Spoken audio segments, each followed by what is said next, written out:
bentar lagi datang nih orangnya. Iya. Tapi yang posting lu kan, bukan gue. Enggak lah. Assalamualaikum. Waalaikumsalam. Duduk dulu. Mer. Iya, baik. Jadi gini, kemarin itu yang naik, yang postingannya rame, itu dia yang posting, bukan saya. Dia kan. Loh, bukannya yang disuruhnya dia? Iya, tahu emang dia dari yang mana? posting. Kan kemarin ada briefnya. Loh, kau bisa dapat briefnya? Ya kan gue minta. Siapa Berarti yang lu ngasih? tau orangnya dong? Oh iya tahu. Siapa? Emang kalian nggak tahu? Nggak tahu? Gak tahu, justru Kok bisa kita nggak tahu? pengen cari tahu siapa nih. Kan kemarin udah ada di brief. Lu nggak di CC sih emailnya ya? Orang ada itu, semua orang tahu, ada di email, di CC-in. Gue lihat banyak tuh. Nama kalian nggak ada? Justru pasti ada. Loh, kalau Anda yang harusnya nggak ada. Kalau justru kalian pasti ada, harusnya tahu dong. Lah gue aja tahu. Kita kan jual alat elektronik, yang kompetitor itu kantor Anda. Kita jelekin kantor Anda ceritanya. Kayaknya bukan begitu juga. Oh, bukan gitu ya? Bukan begitu juga. Ini yang harus saya bingung, dia kenapa dia yang bingung. Kok lu jadi bingung? Oh, sorry. Saya bingung, maaf.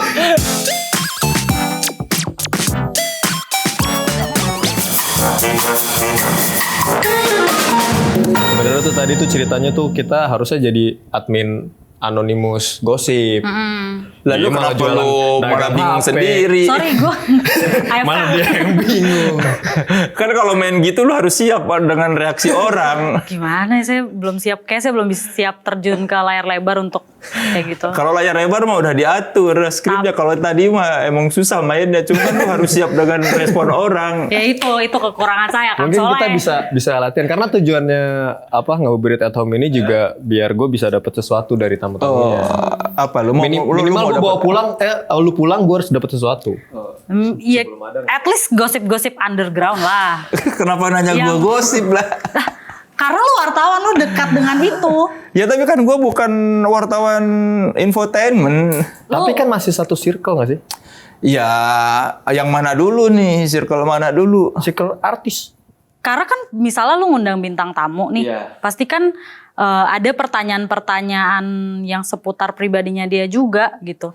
Iya kalau gua wawancara itu semua yang gua tanyakan ditayangkan, nggak ada yang paling cuma sedikit yang tiba-tiba berubah pikiran, cuma 10% lah yang tiba-tiba tadi yang ngomongin ini tolong dipotong aja gitu. Tapi lu suka gosip gak sih Kang? Gua dulu Penikmat maksud gue, bukan suka ngegosip. dulu waktu kuliah gua pernah bikin tabloid gosip. Oh serius? Beneran, namanya Karung Goni, kabar, ungkapan, gosip, dan opini. Jadi gue bikin tabloid entertainment ya kayak mungkin kalau sekarang tuh kayak majalah-majalah infotainment gitu. Tapi isinya soal kehidupan di kampus gue, Vkom Unpad, khusus Vkom Unpad. Oh, Jadi lokal situ kalaupun doang, jadi meskipun gue bikin profil band kampus. Tim sepak bolanya tim sepak bola kampus. Gosipnya pun gosip anak-anak kampus yang misalnya pemudi A disinyalir sedang melakukan gerakan-gerakan terhadap pemudi L. Buat apa kayak gitu? Ya biar seru aja. Gua inspirasinya nggak karena suka lihat buletin Jumatan.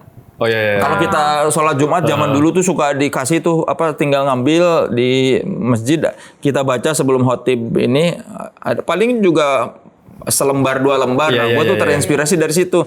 Gue waktu kuliah kan nggak suka tuh ngelihat Persma tahun 9. Gue masuk 97. 97 tuh ya 97 98 kan era pergerakan mahasiswa lagi rame-ramenya. Jadi aktivis lagi seru-serunya. Nah, gue tuh males baca majalah-majalah kampus yang Persma itu isinya politik-politik terus. Tapi lu justru malah gosipinnya yang Karena anak-anak gue kan kampus. senangnya dunia hiburan, makanya gue pikir daripada gue cuma marah-marah doang, ini apaan sih Persma kok nggak menarik, daripada cuma maki-maki atau ngejelek-jelekin, mendingan gue bikin aja. Oke, gue nggak suka majalah seperti ini, gue bikin yang gue suka. Dengan harapan pasti ada juga orang-orang yang seleranya sama kayak gue, makanya gue bikin Karung Goni itu supaya Dan ada? Apa? Ada yang selera Laku sama. terus sampai 2 tahun gue bikin itu. Paling banyak kejual berapa? Sampai berapa 500 kopi pernah, sampai makin lama makin banyak, dari tadinya cuma 100 eksemplar sampai makin lama makin di atas 200 kalau nggak salah, pokoknya selalu meningkat penjualannya tuh. Oh, berarti itu juga salah satu alasan kenapa lu milih buat jadi wartawan musik ya waktu awal-awal. Iya, karena Apa hubungannya? di situ juga gue menulis musik. Tapi juga masih ada kaitannya sama kritik-kritik gitu kan? Kritik Iya, bandnya. pokoknya di majalah, di tabloid Karunggon itu ada review album. Ya seperti layaknya majalah hiburan infotainment atau majalah gaya hidup yang ada. Cuma ini versi kampus dan difotokopi. Kayak high versi kampus lah ya. Ya sejenis itulah. Cuma ya yang dibahas dunia kampus. Kalau albumnya baru album-album yang ada di. Tapi kan beda total nih kalau misalnya lo ngomongin tadi band atau album, musik kan udah ada barangnya, tinggal dinilai. Kalau gosip kan skillnya beda dong. Ya kan Cari itu tahu skill infonya. pergaulan. Oh lu gaul dari dulu. Oh iya, gue tuh di kampus terkenal. Terkenal apa nih? Ya terkenal karena setiap hari ada, gue selama 7 tahun di kampus nongkrong terus. Jadi orang yang dari kuliah di Vkom Unpad dari 97 sampai 2004 itu pasti sebagian besar tahu gue. Karena dulu tuh di Vkom Unpad dulu zaman gue masuk tahun 97 cuma ada 3 gedung. Jadi rata-rata semua orang saling kenal, minimal kenal muka. Dan karena lingkungan yang kampus yang kecil itu, ketika gue aktif bikin buletin dan gue awalnya jadi komentator bola di tengah-tengah. Jadi orang tadinya nggak tahu gue, kan lama-lama tahu ini siapa sih, berisik banget nih orang. Lama-lama jadi tahu gue gara-gara itu ya. Gue suka ngoceh-ngoceh di tengah lapangan dan bikin segala macem. Dan akhirnya terkenal di kampus. Ya lumayan lah kalau Vkom Unpad terkenal lah. Tapi ngomongin soal si buletin musik yang pernah lo buat tuh waktu Iya. lo di kampus. Jadi wartawan kampus itu masih cuma seputar gosip, nge-review musik. Iya pokoknya Musik. majalah hiburan lah. Yang baru benar-benar serius ketika lo udah mulai kerja jadi wartawan musik di salah satu Ya media. 2004 baru gue beneran kerja. Trax, Playboy, Rolling Stone. Oh ya, lu di 3 majalah Iya. Rolling Stone. Nah, kan sebenarnya si Trax sama Rolling Stone ini kan dua majalah yang beda banget ya. Tapi pembahasannya sama-sama bahas musik. Beda banget tuh dari sisi usia. Kalau Trax itu lebih ke remaja, mas SMA ke bawah, remaja SMA ke bawah. Kalau Rolling Stone itu kan lebih dewasa, kuliah ke lebih tua gitu. Gimana cara lu ngebagi si objektivitasnya itu loh? Objektivitas gimana? Maksudnya yang satu kan majalah anak muda banget, yang satu tuh majalah yang usianya udah lebih dewasa. Iya. Tapi bahasan lu tuh seputar musik. Ya kalau bahasan seputar musik kan nggak ada bedanya. Yang dibedakan kalau dari sisi majalah adalah bagaimana cara kita membahasakannya. Kita bisa membahas satu hal itu berbeda gaya bahasa untuk crowd yang berbeda. Kenapa lu lihat Hai bahasanya suka pakai tahu nggak Jack gitu. Sama ketika Rolling Stone kenapa dia lebih baku? Yaitu karena pembacanya. Sebuah media itu akan berbeda dari media lain, itu tergantung pembacanya atau tergantung target pasarnya, dan bagaimana dia membedakannya dengan yang lain adalah dari pola komunikasinya. Itu yang membedakan. Yang dibahas sama tapi pola komunikasi berbeda. Lu mau main musik nggak sih? Enggak. Sama sekali? Enggak. Salah satu alat musik ada yang bisa lu mainin nggak? Harmonika tapi gitu-gitu doang. Beneran bisa nggak? Harmonika kan juga susah. Bisa kalau harmonika kayak film-film cowboy yang kalau orang sendirian niup-niup gitu bisa. Gitar bisa. Enggak. Gue capek belajar main gitar pas kunci F sakit. Udahlah, ngapain nambah-nambah masalah hidup, nggak usah. Tapi kan tiap hari berurusan sama musik, masa yang nggak kepengen? Kan tidak semua orang harus ada di depan. Ketika kita mencintai sesuatu, udahlah, gue jadi penikmat aja. Iya, nggak harus manggung, cuman masa nggak pengen gitu. Ya gue mendapatkan kepuasan dengan mendengarkan lagu aja, dan gue sadar kayaknya bakat gue bukan di musik. Berarti- Suara gue fales, jadi tahu diri lah. Jadi penikmat aja. Berarti main musik enggak, alat musik nggak ada yang bisa dimainin. Cara lu nikmatin musik selain dengerin apa? Koleksi? Iya. Apa yang lu Koleksi nonton konser gue, koleksi piringan hitam, kaset, CD dari 60, 70 sampai Taylor Swift gue koleksi.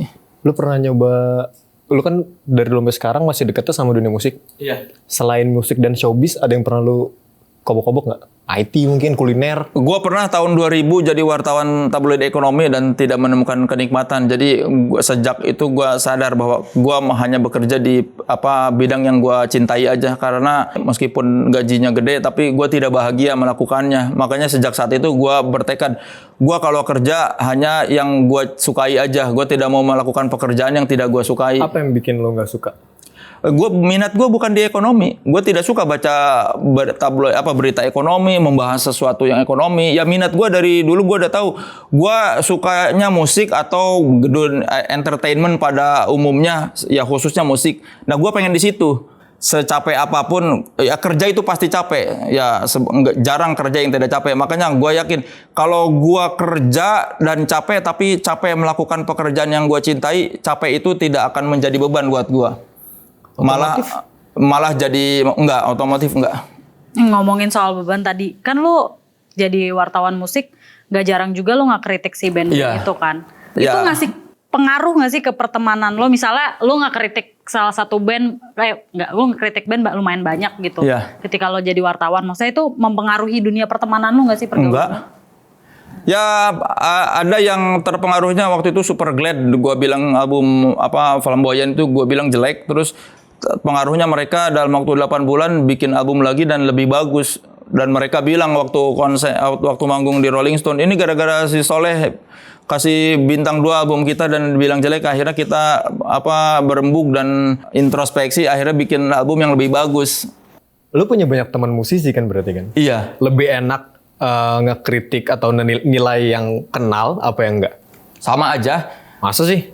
Iya. Kan pasti ada subjektivitas, kayak karena kenal taunya lebih banyak. Yang namanya review itu subjektif. Iya, memang. Tidak ada objektivitas dalam review. Setuju. Jadi yang kenapa mesti nggak enak? Yang nggak enak itu mungkin bukan nggak enak kali bahasanya, apa ya? Kayak lebih gampang kalau kenal karena banyak infonya udah tahu. Bahkan mungkin tanpa dia cerita kita tahu inspirasinya dari mana. Gitu. Nggak kan, kalau yang namanya menilai kan kita tidak peduli prosesnya.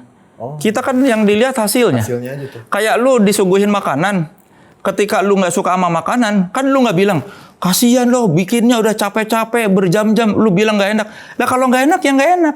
Cuman kan kalau sekarang kan balik layar itu udah nggak ada batas gitu loh. Bahkan itu bisa jadi produk jualannya juga. Kayak misalnya film. Oh ini syutingnya di Prancis gitu. Itu di poster tuh. Ya. Jadi itu kan pada proses kan, bukan itu hasil. Jadi bahan kan? jualan juga. Ya itu kan jualan buat penikmat. Kalau yang buat kritikus kan sebetulnya ya, yang ketika kita mereview sesuatu kan kita menilai hasil akhir. Kalau menilai proses itu namanya sesi motivasi. Iya benar. Oke, contoh gini deh, misalnya album datang nih, katakanlah pas lu dengerin ini sebenarnya musiknya nge-rock gitu. Ternyata sebenarnya si penyanyi dangdut misalnya. Ya terus? Itu kan apakah mempengaruhi penilaian kayak harusnya dangdut tidak begini gitu, enggak? Ya kan tergantung apakah bagus atau enggak. Jadi kan ketika kita menilai sesuatu, misalnya kita membahas soal seseorang melakukan eksplorasi dalam karyanya.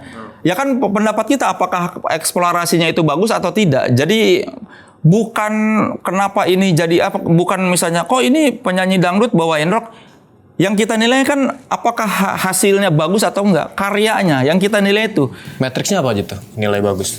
Kalau gini, kalau kita bicara review album, yang paling mudah dilihat kan sampul albumnya dulu. Kita nilai secara visual dia seperti apa. Yang kedua ya secara musik. Bagaimana dia komposisinya, bagaimana liriknya. Kan ketika kita bicara lagu bagus atau enggak, apakah dia secara aransemen bagus, apakah dia kemudian secara lirik bagus, apakah kemudian secara keseluruhan bagus. Ketika kita bicara lagu bagus, selain lirik dan musik, apakah produksinya juga bagus? Ya kan banyak hal yang bisa dibahas dari satu album.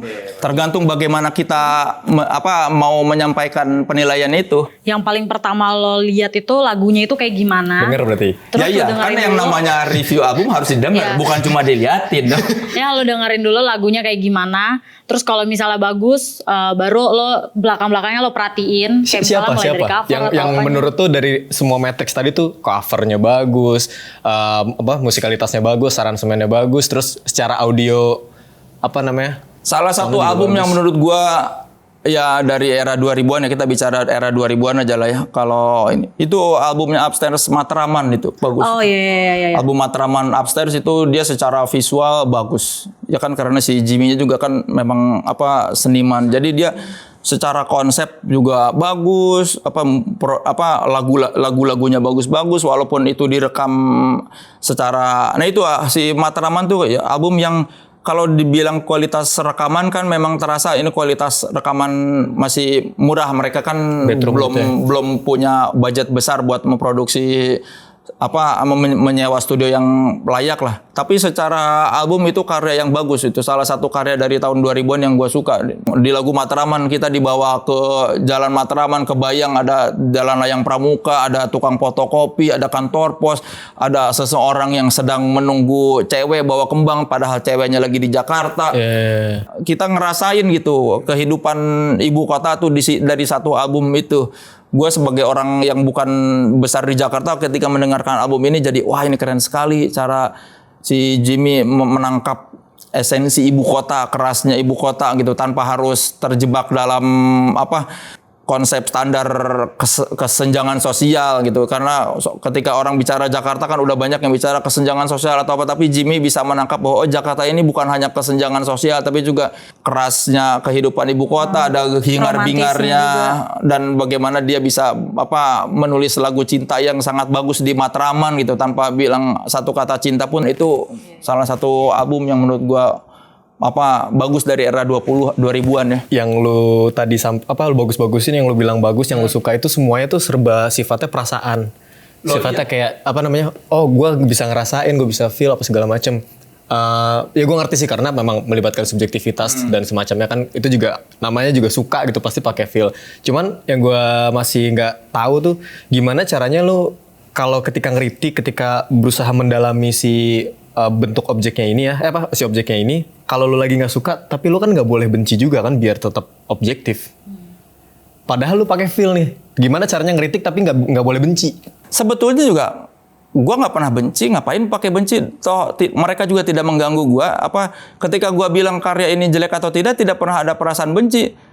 Kayak misalnya pas lu, ini jelek nih, nggak mau denger gitu. Enggak, sama sekali. Ya iya, kenapa mesti sampai meluangkan rasa benci? Toh mereka bukan koruptor, kenapa harus dibenci? Kita tidak menilai kepribadian. Tapi lu nggak pernah suzon gitu kan? Kritik itu sama suzon kayaknya agak suzon kenapa? Tipis gitu. Kayak misalnya nih, pas gini, kalau dia udah pasti jelek sih nih. Atau misalnya kayak ada prasangka, atau dia ini kan udah pasti bagus nih. Ya kalau prasangka udah pasti bagus biasanya karena melihat karya-karya sebelumnya. Tapi kan semua prasangka itu kan bisa dipatahkan ketika kita mendengarkan. Kan cara terbaik menilai sesuatu adalah kita mendengarkan atau menontonnya. Kalau kita cuma pasti ada pengaruhnya kan, kayak misalnya sebelumnya bagus banget, terus tiba-tiba yang ini biasa, jadinya mungkin harusnya penilaian, katakanlah gini, sebelumnya misalnya nilainya 9, terus yang ini mungkin harusnya nilainya bisa 8 nih, tapi karena sebelumnya itu bagus banget, jadi kelihatannya jomplang gitu 5. Ya nggak segitunya juga lah, kan kita fair aja, maksudnya nggak jadi lebih turun karena yang tadinya bagus, tinggal bilang aja. Biasanya kan gitu orang kalau nilai musik. Ya kan tinggal bilang aja, ketika kita bilang album ini tidak lebih baik dari yang sebelumnya, gitu kan, nggak perlu, kan orang juga nggak perlu tahu kadarnya gimana, tinggal bilang aja ini tidak semenarik album berikutnya, kan cuma ada kalimat gitu aja udah cukup sebetulnya. Emang kalimat-kalimat itu nggak ada tolak ukur yang benar-benar bisa. Lah iya, ini kan yang namanya kita kualitatif gitu ya. Tidak ada yang pasti dalam hal menilai itu. Semua subjektivitas dan tergantung bagaimana seseorang menyampaikan argumennya. Jadi ya ketika kita bicara penilaian, kalau gua sih menganggapnya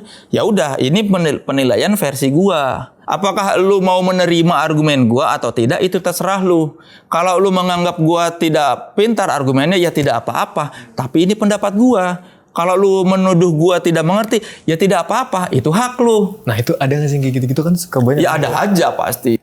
Jangankan musik, agama aja masih bisa diperdebatkan. Kasarnya begitu. Jadi nggak usah terlalu kaku dalam memaknai penilaian. Ya jadi kalau ada yang bilang, lu mah nggak ngerti, ya nggak apa-apa.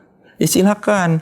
Tapi ini penilaian gua. Kalau lu mau menganggap gua tidak mengerti, ya tidak apa-apa. Hak gitu.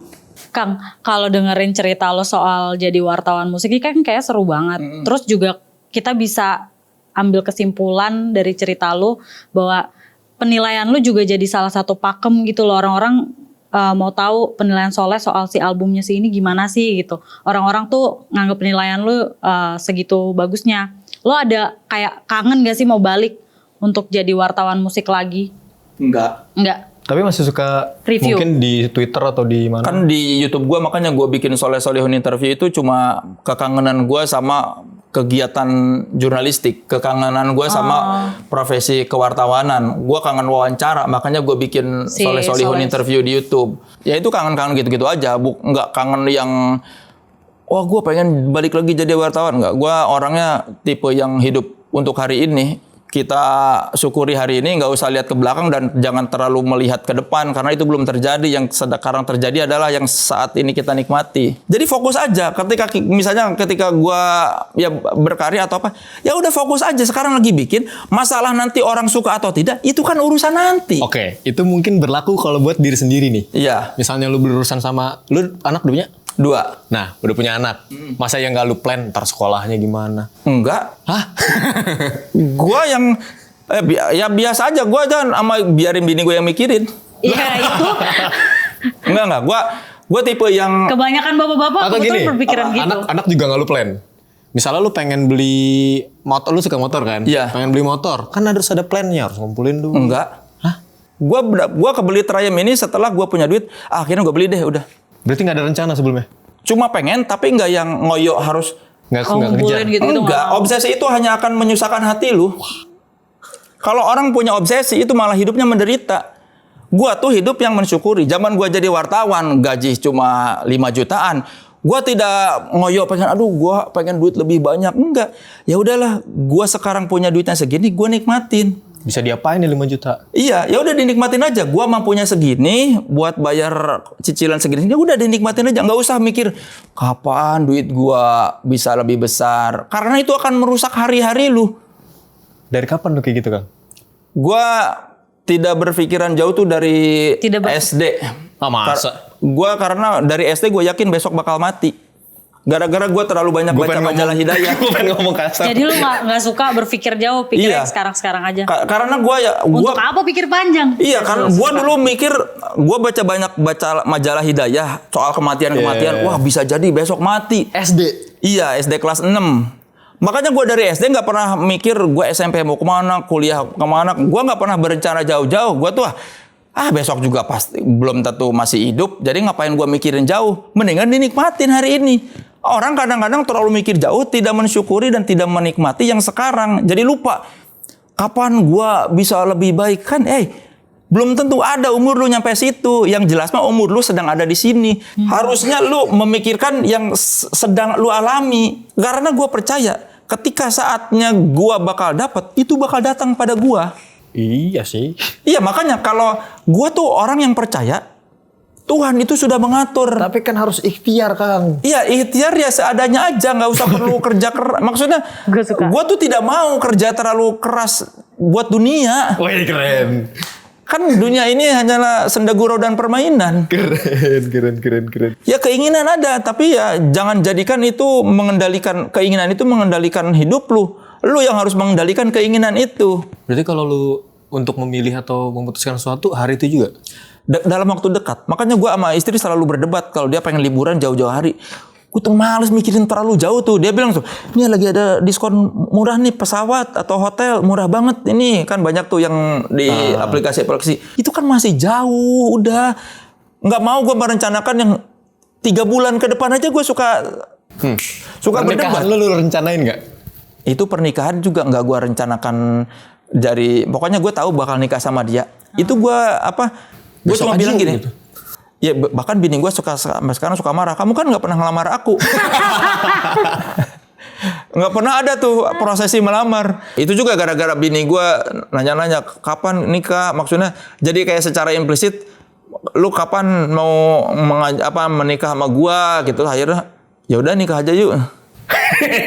Nikah aja yuk minggu depan atau bulan tuh, depan. Ya udah nikah, kita cari dulu gedung, baru gua ngelamar ke bokap apa bilang mau nikah gitu. Nggak ada kayak Kebetulan kita gedungnya foto udah saya private di sini, nggak ada tuh. Enggak.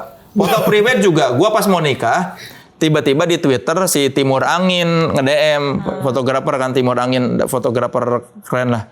Si Timur nanya, lu udah ada foto private belum? Enggak, belum ada.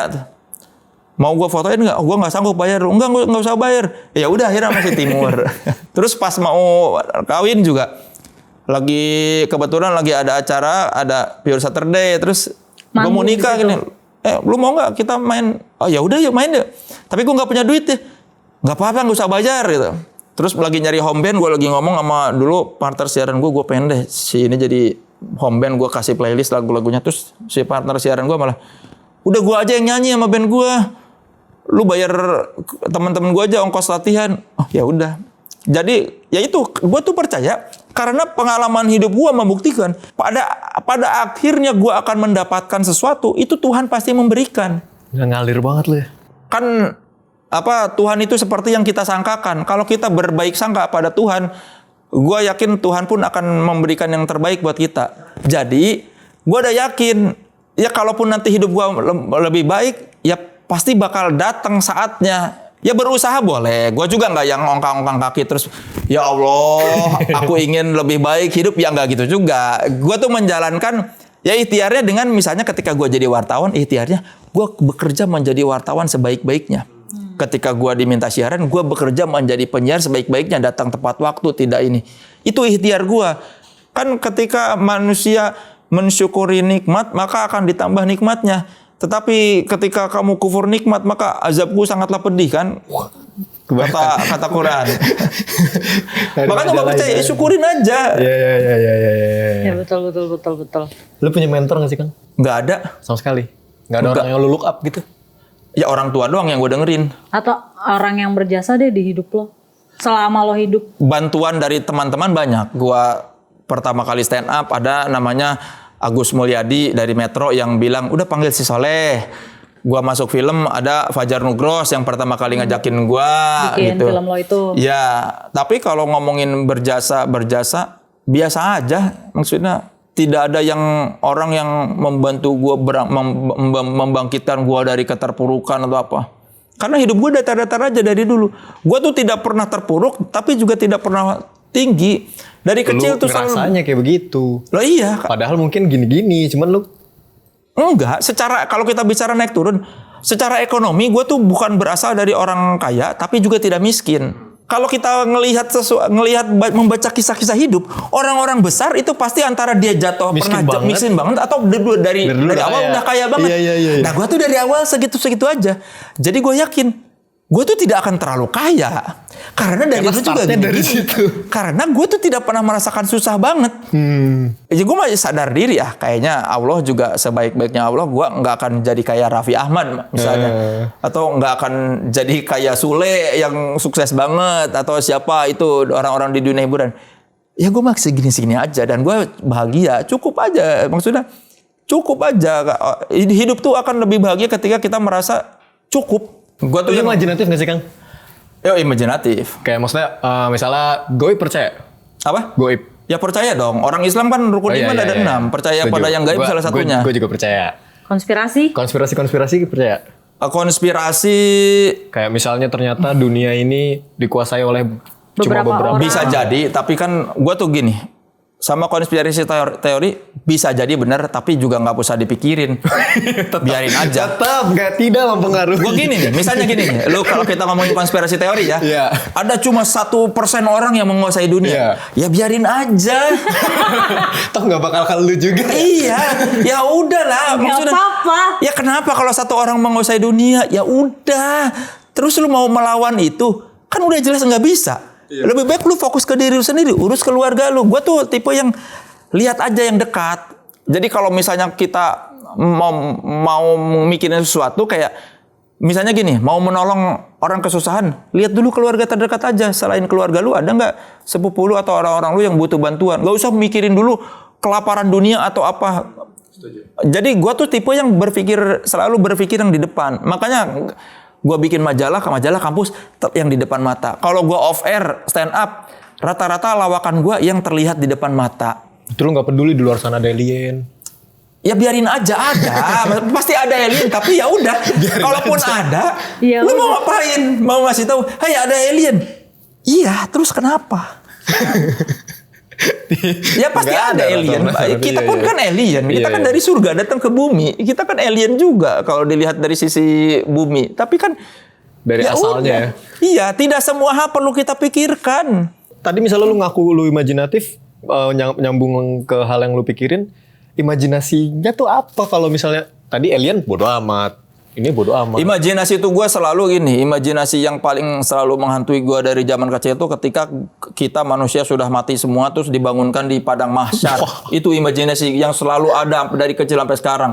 Itu gue kalau tidur malam-malam suka mikir, aduh nanti gimana tiba-tiba kita sudah mati semua dibangunkan dan kita dikumpulkan di padang mahsyar yang katanya matahari cuma jarak 1 jengkal dan orang bakal dihitung berdasarkan amal perbuatannya. Gue tuh selalu yang dari dulu mikir, kalau gue nanti gimana amal perbuatan gue, tuh matahari bakal kerasa panas apa enggak. Itu dari dulu yang selalu ada di kepala gue dari dulu sampai sekarang. Apakah gue bakal cukup amal ibadahnya, terus kalau amal ibadah gue cukup nanti anak gue gimana ya, istri gue gimana.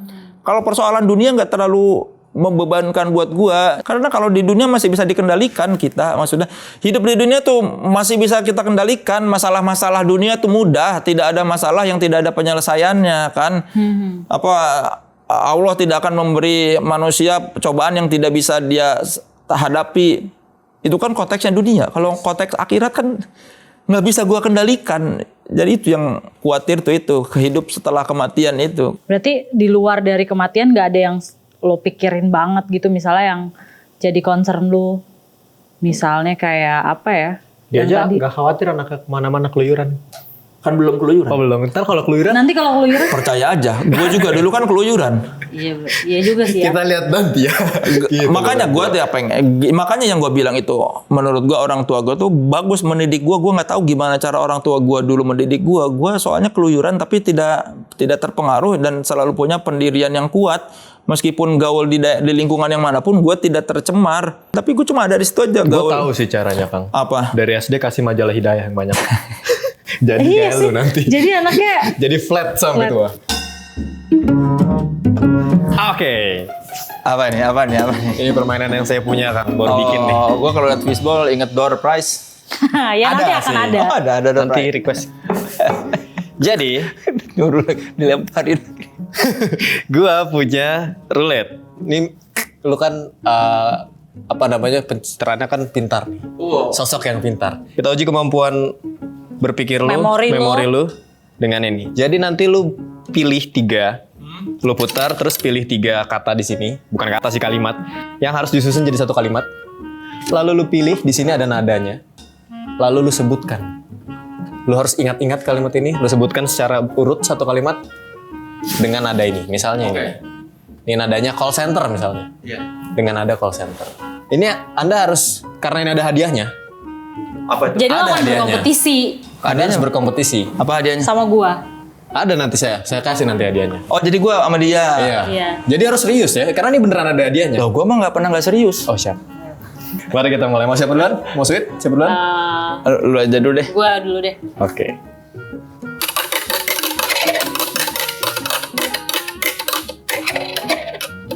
Tipis banget. Tipis banget. 1. Ingat ya. Ya, tipis banget. Sorry, shorten memori loss. Lagi sekolah aja malas ngapalin. Panjang. Gini-gini. Panjang. Apa nih? Sorry nggak kebaca. Image Clear Engine Clear bikin Engine. Oppo Reno 5 5G makin cepet nangkep gambar goks. Yang tadi apa? Tipis banget. Oke. Satu saya kasih gampang deh. Coba baca ulang lagi, satu lagi. Udah, Tadi apa? udah, Image udah, Clear udah. Engine. Terakhir bikin ulala. Oppo Reno. Oke. Terakhir dapatnya ulala. Ulala. Saya kasih yang gampang. Silakan dipilih. Apa nih? Marah. Sangat bertentangan ya dengan kepribadian saya. Mari kita uji ya memorinya ya. Tipis banget. Image Clear Engine bikin Oppo Reno 5 kelihatan jernih banget. Ulala. Iya nggak? Bener nggak gue? Kelewatan 55G 5G-nya Oppo Reno 5 5G-nya lu lupa. Salah. Nggak, gue bener. Salah. Gue bener. Salah. Nggak nyebut goks. Goks. Oke. Dan lu nggak nyebut Oppo Reno 5 5G. Itu salah. Coba Masalah ya? lu. Yang panjang-panjang dong. Enak tuh. Apa tuh? Flash charge cepat tahan lama. Flash charge cepet tahan lama. Putar. Flash charge cepet tahan lama. Shine like aurora. Flash charge cepet tahan lama. Shine like aurora. Flash charge cepet tahan lama. Shine like aurora. Oppo Reno 5F picture life in speed. Oke. Flash charge cepet tahan lama. Tadi apa yang kedua? Picture life. Gak boleh Kang. Lu harus nginget. Kan gua baca lagi tuh. Gak boleh. VO iklan. VO iklan. Oke, karena lu dapat VO iklan, ini tidak disetting ya, Anda ambil sendiri. Silakan peragakan dengan beriklan. Ini HP-nya kan. Kredibilitas Anda dipertaruhkan. Lu tadi bilangnya cuma tanya jawab, kenapa gua harus ngapalin? Enggak, tadi kan bilang ada mainan. Ini mainannya. Flash charge cepet tahan lama. Shine like Aurora. Oppo Reno 5F. Picture life in speed. Mantap. Luf. Mengaku kalah? Enggak. Kok Saya gitu? sadar kayaknya ini settingannya supaya Soleh Solihun menang. Enggak, dia beneran ngapalin. Tapi gua beneran apa loh? Enggak, ya udah lu menang aja deh. Kalau lu yakin itu settingan, kan lu tadi mengalami sendiri itu bukan settingan. Enggak. Kalau yang nuduh settingan tuh biasanya orang yang nonton. Kalau pelaku, kenapa lu nuduh settingan? Kasih aja nih hadiahnya udah. Nih, gue tahu lu jarang banget menang ini, tapi ini kita kasih ya karena udah ikut berpartisipasi. Nih lu sebagai pemenang udah kita buatin. Dipakai dong Kang. Dipakai dong. Kok gue jadi menyesal menang ya? Dipakai dong. Oh, ini juga. Aku cinta Oppo. Tuh tulisannya tuh, aku cinta Oppo. Nah sama ini nih. Ini apa nih? Ini hadiah buat Ada muka gue lagi. kaos buat Soleh Solihun. Semoga muat. Apa ini? Mulut besi. Mulut kawat tangan besi. Tapi ini lo kelihatan lebih muda loh. Emang itu foto 3 tahun lalu. Ya sudah. Ya sudah. Yang penting dia sudah senang. Oh, kan, ini menang. ada ini. Oh, ini tuh kayak sosok mohak tapi tengkorak gitu Iya, ya. bener. Iya bagus kan. Sekarang Anak lu baru motor, paham kan? kan. Lu pakai motoran. Karena ini bulan puasa, gua terima kasih. Karena Ya, harus sama-sama, Kang mensyukuri Soleh. ya. Terima kasih. Terima kasih Kang Soleh sudah hadir Sama-sama. menemani kita semua. Terima kasih Ari, Lydia. Terima Sama-sama, kasih. Lagi Soleh. buka puasa. Kebetulan kita pesan makanannya cuma 2. Jadi Osta nggak ikut. Habis ini kan buka puasa nih bentar lagi. Bisa pulang aja. Iya, saya Mohon lebih maaf. enak masakan di rumah daripada di sini. Iya. Kebetulan kita emang nggak nyiapin takjil buat Kang Soleh ya. Gak apa-apa, saya nyari musola terdekat. Oh ya. Suka ada tajir buat musafir gitu kan. Tajil musafir biar yang memberi makan mendapat pahala seperti orang yang berpuasa. BTW di sana Siapa juga yang makanannya akan banyak makan? sih. Saya ngikut deh. Siapa yang akan makan itu kalau bukan kita yang musafir. Iya, kasihan kan orang-orang yang udah nyediain tajil-tajil di musola terus Udah dia berharap tidak pahala. jadi mendapat pahala seperti orang berpuasa karena tidak ada yang memakannya. Ya udah kita jangan di sini berarti makannya jangan di rumah. Iya loh. Ya kita gimana? disikut ngikut Kang Soleh aja. Sudah, kita ikut Kang Soleh. Cengtri lah. Ketemu lagi di episode selanjutnya masih di Ngabuburit at Home. Dadah. Ayo Ayo. cari musola. Hai fans. Apakah kalian mau ini? Kalian mau ini? Kalian mau ini? Pas banget karena ada promo kebersamaan baru di Ramadan. Ada banyak bundling produk baru yang kekinian buat kalian. Kalau kalian penasaran caranya gimana, langsung cek deskripsi di bawah. Dan sampai jumpa di episode selanjutnya. Bye bye.